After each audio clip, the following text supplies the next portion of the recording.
好了，繼續來看國防部甲中山科學研究院合作打造的機器狗，今仔日獻光，講未來這個機器狗，閣會當甲無人機、甲無人車整合做3D 立體作戰的體系。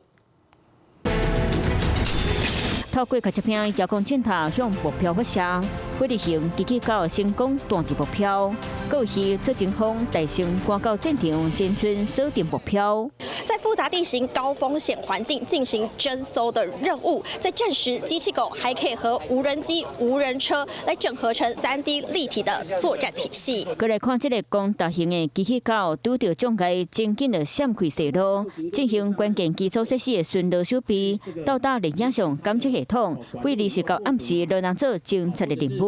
海軍陸戰隊灘岸的一些巡檢，包含海巡署在東沙南沙這邊這些巡檢，他們都有迫切的需求。我們的專長就是把各種的武器系統縮裝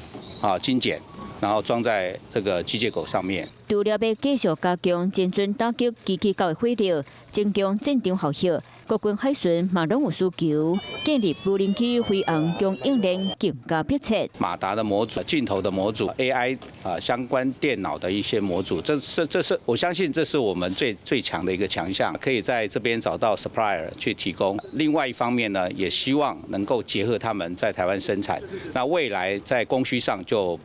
不虞匱乏。賣看戲拍落來發出叫聲。看起來真溫順，中科院公開機器狗效能，佇咧草埔走，閃開障礙標準目標，速度緊閣準，若是會當成功量產，都有機會爭取後一個保護台灣的武器。